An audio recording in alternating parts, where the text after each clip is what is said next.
This is Jonas and this is Paul. They made a minimalistic strategy game called Thronefall in only 170 days. Oh yeah, and it's estimated to have grossed $500,000. How did these creators get on the front page of Steam? We'll look at 5 areas they excelled, but also at their biggest mistake. I reached out to Jonas and asked what made Thronefall successful, and you'll regret not hearing his answers, so stay tuned. If you are an aspiring indie game developer or even just contemplating entering this existing realm, this video is an absolute must watch. It's surprisingly simple and truly inspiring as somebody on the same journey.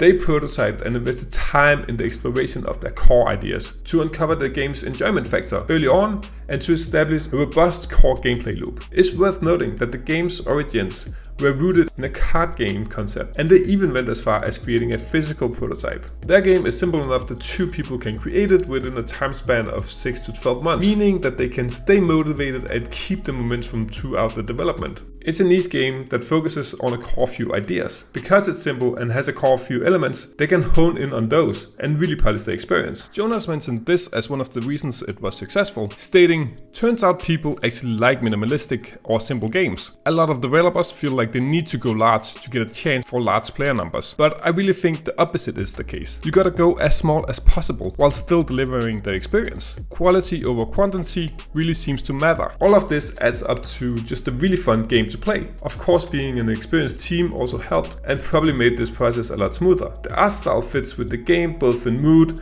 but it's also something that is achievable and has a very compelling expression. This is what Jonas said about the appeal. Appeal is everything. I define appeal as the thing that makes you go, "I want to play this," as soon as you see a screenshot or a short gameplay video. Appeal multiplies all your marketing efforts. The marketing I did for Will You Snail and for Thronefall were pretty much the same. The only difference was that Thronefall had way more mass appeal than Will You Snail, so it did much better as a result of that. The team's synergy is remarkable. They made a strategic decision to develop a game with complexity and a heavy emphasis on user interface, leveraging their respective strengths. Jonas assumed the responsibilities of coding and audio production, while Paul stepped into the role of an art director. Their collaboration is a harmonious blend of talent with a shared vision of what constitutes exceptional game design. Had either of them attempted the project alone, it might have taken twice as long. It's worth noting that both of them had prior game development experience and had previously collaborated on Islanders. Thronefall is another success in their venture into the realm of commercial game development.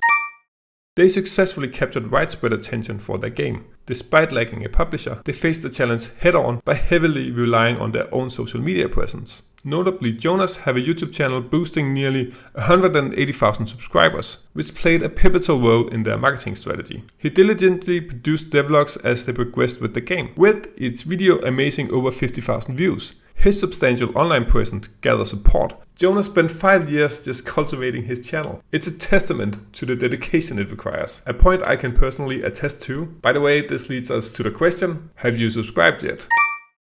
Having already built a substantial momentum with the devlogs and well-defined game concept, they set the stage for their next major achievement, accumulating wishlists on Steam. To accomplish this, they strategically unveiled a rock-solid demo ahead of the Steam Next Festival. The effort paid off handsomely, and they gathered a staggering 200,000 wishlists, a truly remarkable number. Wishlists are essential for the algorithm on Steam. To put it into perspective, it's recommended you acquire 10,000 wishlists before releasing your game, meaning they exceeded this benchmark by a factor of 20. Such numbers are typically the domain of AAA games or highly established indie studios. Their success underscores a crucial point. Diligent groundwork laid before the Steam Next Festival played a pivotal role in their wishlist accumulation. The effort set off a chain reaction, snowballing into an astonishing achievement. It serves as a powerful reminder that if your game lacks significant traction and wishlists before the festival, it's unlikely to make a substantial impact during the event. In other words, pinning all of your hopes on the festival to rescue your game may not be a prudent strategy.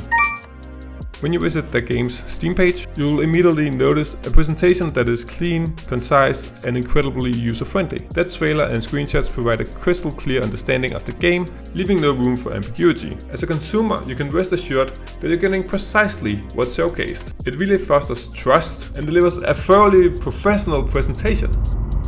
In their second devlog, they touched upon the mistake they made. They found themselves devoting excessive time to one of their initial prototypes, specifically the card game we discussed previously. Regrettably, it failed to hit the mark. However, they swiftly recognized the issue and returned to the drawing board. Interestingly, even though the card game didn't pan out as expected, it wasn't without its merits. It provided them with the thematic inspiration for their eventually fantasy game. While it might be argued that they could have allocated less time to prototyping, it's worth noting that this stage is crucial and not one to rush. Before I wrap up, I'm eager to hear your thoughts on this inspiring journey and development approach. Jonas and Paul make the process of releasing a game on Steam appear extremely easy. However, beneath the surface, there's a cluster of factors at play that contributed to their achievement. It's effortless to glance at their success and think, I can do the same. Yet in reality, their path has been long on the way, with years of experience in game development and a gradual building of a following. This example offers invaluable lessons and is a source of motivation. It demonstrates that achieving success as an indie game developer is possible. The transparency they provided through devlogs and videos on their game's release offers incredible insights into the decision-making process in their game's creation. While we simplified these steps in the video, the journey goes much deeper than we can cover here. I highly encourage you